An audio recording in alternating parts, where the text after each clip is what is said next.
So the critical questions, and for both Puma, for Kumul Petroleum Holdings Limited, for the Treasurer, the Honourable Ian Lingstaki, for the Prime Minister James Marape to answer, and this also includes the Honourable Governor for Hela, the Honourable Philip Undialu.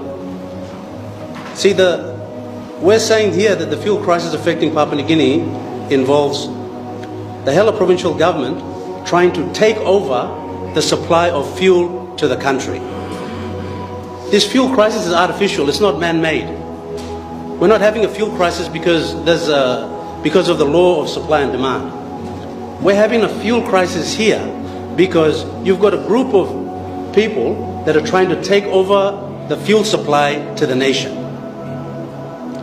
The questions here are, what is the real problem between Puma and the central bank? Why has Puma not been given enough foreign exchange to provide an essential service to the functioning of the country? Why has the state, under the Prime Ministership of James Marape, directed Kumul Petroleum Holdings to be the de facto central bank in issuing FX to Puma, when this doesn't fall under the purview of a state-owned enterprise like KPH? Why are we compromising the integrity and independence of the central bank? Has the central bank run out of US dollars? What role is the IMF playing to restrict the central bank? Are the IMF imposed restrictions causing the keener devaluation and current cost of living crisis that we're experiencing in the country right now? What is the relationship between the Prime Minister, the Hela Governor, the Honourable Philip Undialu, Hela Investments, Arafura Energies and Puma Energy? What's this relationship? That everybody's protecting everybody else at the expense of the people of Papua New Guinea. Has Arafura Energies fulfilled their orders with Puma? Why is Hela provincial government using taxpayer and landowner funds through Hela Investments and Arafura Energies to partake in the fuel industry? What's the interest of Hela provincial government and their investment arm in trying to take over the fuel supply to the country?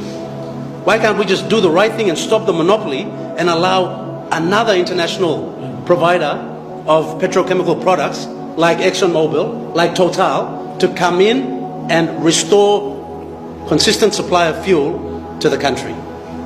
What's our interest? What is the role of the Petroleum and Energy Minister, the Honourable Jimmy Maladina, as the regulator in directing Puma on what to do? Is the good minister acting outside of his powers and putting pressure on Puma to help Arafura Energies? What is the impetus behind this sort of action by the minister? Why isn't he independently regulating Puma?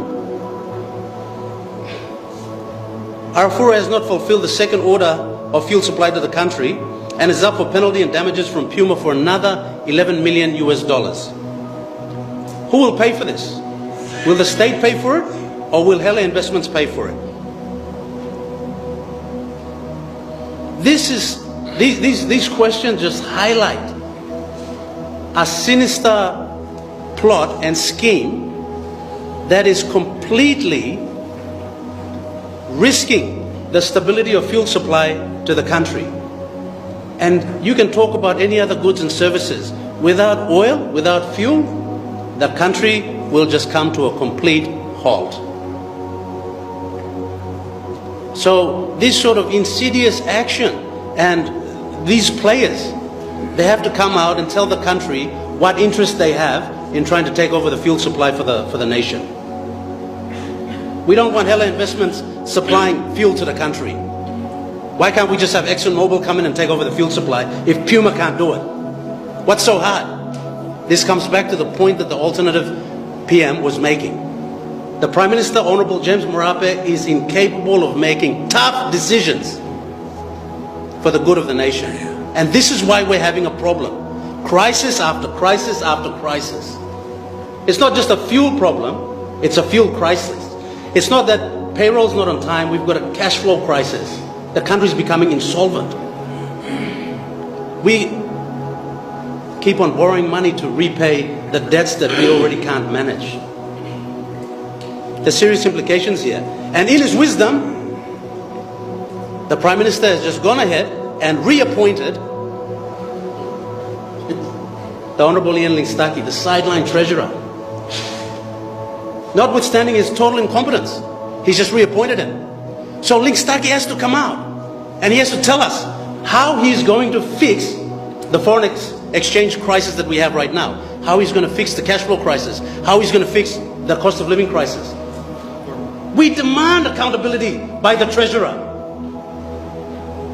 Private you sit down in the office, people, Papua New Guinea. You must come out and talk straight.